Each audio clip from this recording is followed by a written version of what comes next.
This guy that's doing the podcast was my instructor. I was looking for a job and for a place to live, and I ended up working for SkyWest for.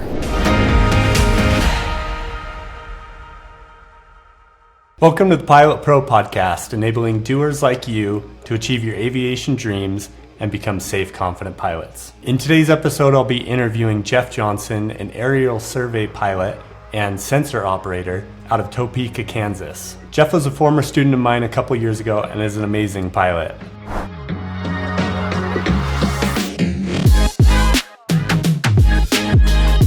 So let's jump into the interview. So Jeff, who are you and what's your current job or your current role in aviation? Well, yeah, so I'm Jeff. This guy that's doing the podcast was my instructor. Currently, I'm flying in Topeka, Kansas for a small aerial survey company, and we do LiDAR, we do imagery, but it's all for various government contracts. I originally got hired as a sensor operator, so sitting right seat, running the sensors and learning them. And I'm just starting to transition into the left seat, get some more PIC, and starting to fly missions. So as a sensor operator, were you logging flight time as well? Not really. I've logged some safety pilot time. When pilot's under the hood, he'll try to throw me a bone and do some approaches or some instrument stuff under the hood, or he would just be like, "Hey, take the controls," and I'd fly for an hour or two, or cross countries or ferry flights. So building some time, but while I was doing that, not as nearly as much as I was hoping, but I was thankful to have a job. So overall, the job of being a sensor operator, was that something that you would recommend to other people, or how did you feel about it? It's a lot of fun, and it's very technical. It's not really necessarily a flying job. I mean, I don't think you can consider it a flying job, although there are hours that you can log. But it's a great job to pursue if you want to get into remote sensing. So if you want to be a pilot who flies LiDAR or imagery and stuff like that, then certainly that's a good path to pursue. You say you're kind of transitioning to the left seat now? Although it was slow, I had to hit insurance minimums to be able to start flying in the left seat, and I had to pull the boss's leg a little bit, or I had to try to convince him to try to put me on as a named pilot, because it's going to be more expensive insurance wise to put me on as a named pilot, but I still don't actually have their minimums to put me on under normal circumstances. But I guess they have some arrangement where they can pay more and have a named pilot on. So that's kind of my situation. Okay, well that works out. I know insurance kind of rules the game a lot of times when you're trying to get approved to fly certain aircraft. So that's definitely a challenge. It's all insurance, 100%. Yeah. Yep. There's requirements, and then there's insurance the dictates requirements. Everything in aviation. Yep. Exactly. Yeah. Exactly. Well, that's cool. I'm glad that you're starting to get some flying there, and so I wanted to back up a little bit, talk about kind of your story, your background. Growing up. So, growing up, did you have any aviation influence in your life? Well, not so far as I didn't have, family members that are pilots that influenced me in that direction. I've always been fascinated with airplanes, since I was young. And, we'd go to air shows every year, and I've always loved airplanes and thought that it would be fun to fly. But I didn't have anybody in my, immediate family that I knew that flew. But I actually found out after I'd already begun the process of becoming a pilot that I had two great uncles that flew, and so I got to talk a lot with my grandfather about them and their flying experiences. But they were a couple of crazy farm boys who flew Super Cubs and up in North Dakota, and that they would do all sorts of crazy stuff, like herd cattle with their planes and Unfortunately, one of them died in an aircraft accident. I think nobody knows for sure what happened, but I think it was wind shear. But he died doing what he loved. But I didn't find out about them until a lot later. That's interesting. Yeah, that you didn't realize that they were in your family, and then later found out. So so you didn't have a whole lot like right there in your family. What kind of sparked your interest in aviation and made you realize like, hey, maybe this is something that I should pursue? So I moved to Durango, Colorado around 2008. I was looking for a job and was looking for a place to live.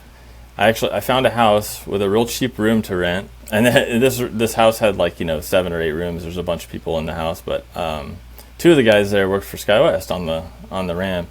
They both kept saying, "Oh, you should apply. You should apply. It's great. You will get flight benefits. It's a good job."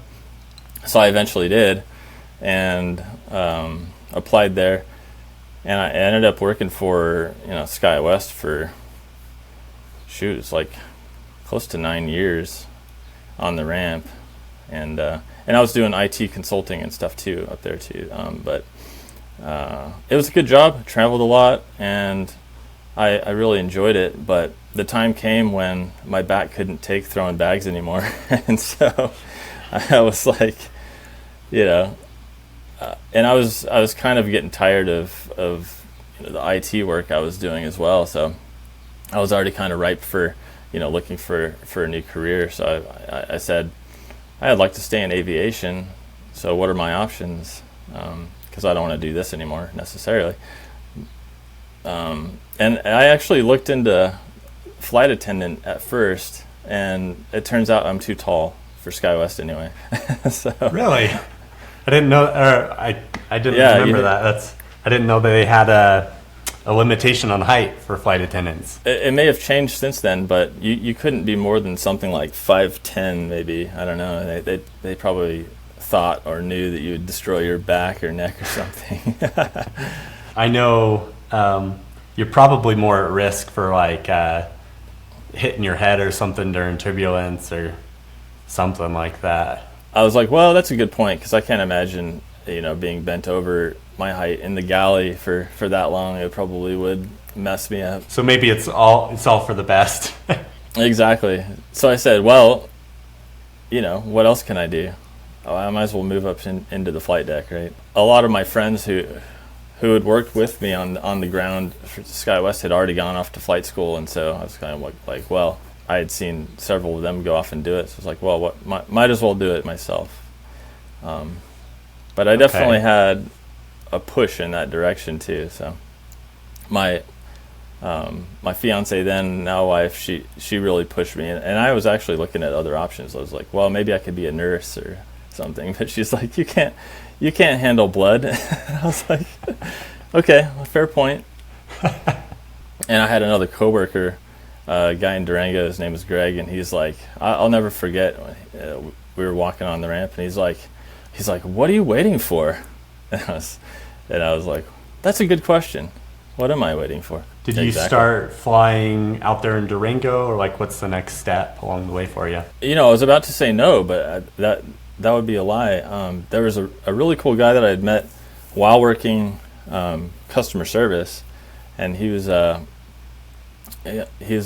Southwest captain, really nice guy, and he did take me up in 172, and we did kind of an intro lesson, and so I did fly 1 hour in Durango with him. That's awesome. It was a phenomenal time. But yeah, that got me started. That was the first hour in my logbook. So actually, the intro flight at Flight Academy was not the first hour in my logbook. That's interesting.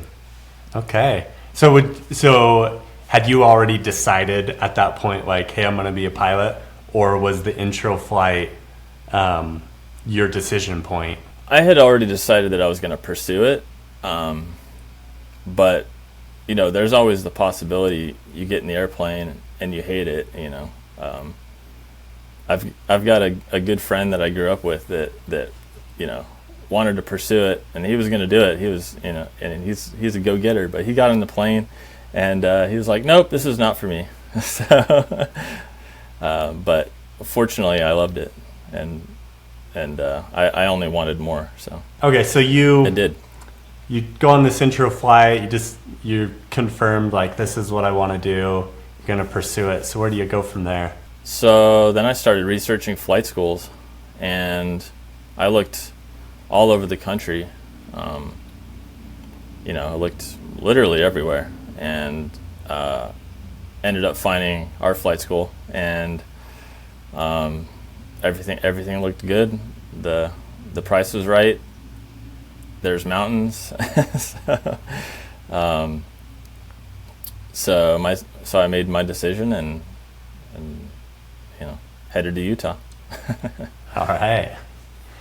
Yeah, you mentioned mountains. Is that what's up with that?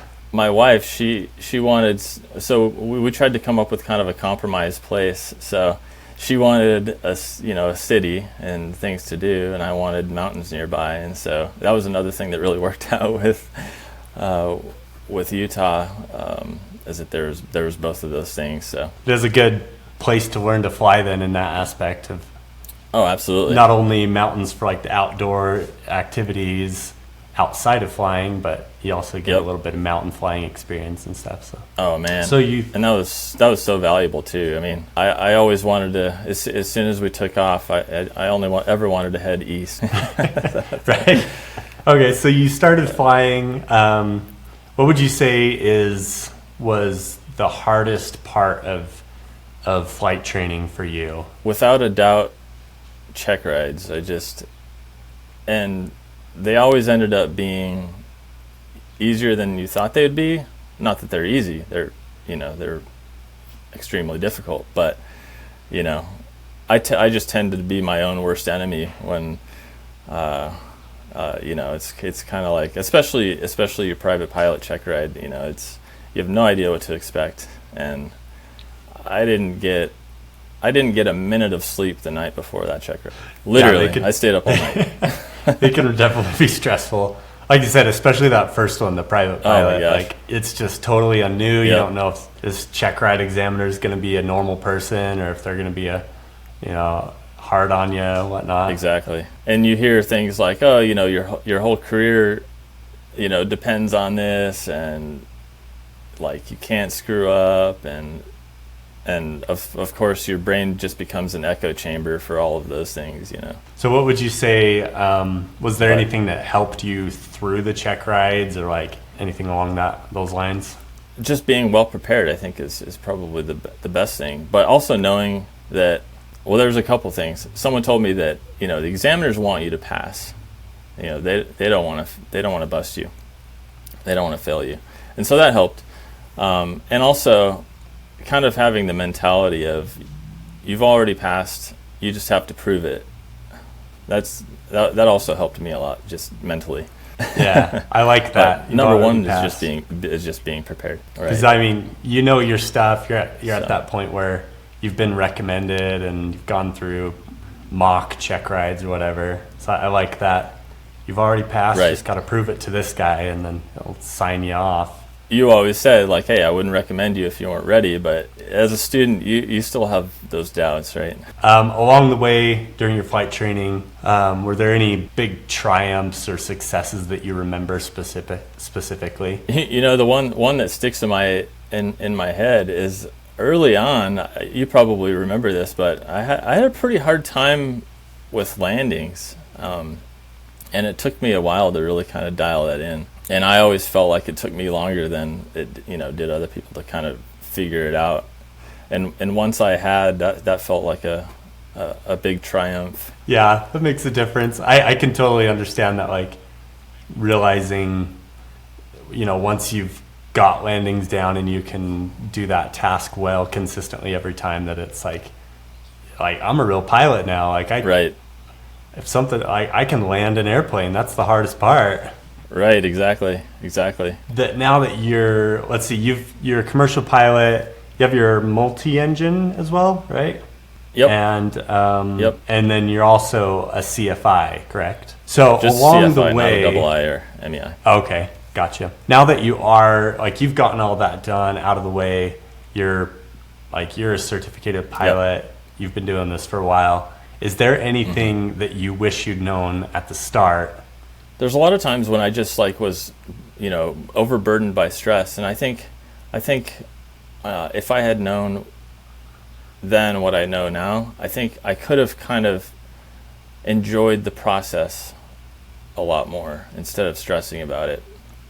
That might be the biggest thing for me, but I'm naturally, a kind of an anxious person, but so not everybody is that way, but for people who are that way, I think that at some point in your career you'll realize that flying, while you do need to take it seriously, it's incredibly fun. It's incredibly rewarding, and it's an enjoyable thing to do. So enjoy it. Yeah, have fun along the way. I can agree with that totally. When I was going through my flight training, and it was kind of about checking off all the boxes, which I mean you have to do, right? You have to get X number of cross-country hours, Sure. and you have to do 150-mile cross-country with blah, blah, blah, blah, blah, meet all the requirements. But I can see that, Right. slow down a little bit, find something fun to do that meets those requirements, get a little creative Right. with it, and, embrace the fact that you're Right, exactly. a certified pilot and you can go fly an airplane in the sky, which Exactly. very few people can do. You're doing this aerial survey job now. Do you think you'll kind of stick around there for a while, or what are your plans for the future? Everybody in this industry is always kind of looking for the next opportunity, right? But it may have just happened today. I'm not 100% sure, but we might have just picked up a twin, so that might change my decision of how long to stick around. But I've really enjoyed it, and I am picking up more hours, so the possibility is there that I'll stick around for a while longer. But again, if an opportunity comes up that is significantly better, I'll probably take it, right? Yeah, that's true. It's all the hours game. Are your aspirations to go Exactly. to airlines eventually, or cargo, or do you know what route you want to go that way? The plan right now is still to go to the airlines. I do still feel a degree of loyalty to SkyWest because they really, really helped me out. And I didn't mention it before, but when I was looking at flight training, when I was still working on the ground in Durango, they had just started that pro program where you could take the professional leave of absence for flight training. And so I took advantage of that. And they were kind enough to, extend that once for me, beyond the original agreement. And so that was really cool of them. And then COVID kind of hit, so the timing wasn't amazing for me, but I'm still a little bit in limbo, but hoping to still, be in the cadet program. But the plan is still to go to SkyWest if I can. Doing what you're doing now, if there's other commercial pilots or pilots that are working on their ratings that want to do similar, a surveying job like you're doing now, how do they go about Sure. getting into that job? Other than just applying for every survey firm out there. I kind of said before, if you want to get into it, getting into the sensor operator position is a good way to go. I know that a lot of pilots probably don't want to go that route.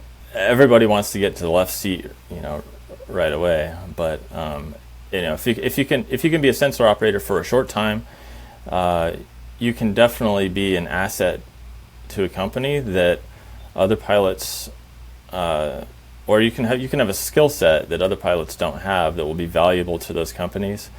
Because knowing how those systems run, knowing how to run the cameras, troubleshooting LiDAR systems in the air, etc., and knowing things about IMUs or ground control points, or having some knowledge of geospatial stuff is really helpful. And if you can learn some of that stuff, then you'll stand out among other applicants, I think. Well, kind of wrapping up here. Last question for you. And you might have felt this way when you were starting flying. Like, common belief is that becoming a pilot is just like too expensive, too difficult, too whatever for a normal person. I know I felt that way when I started.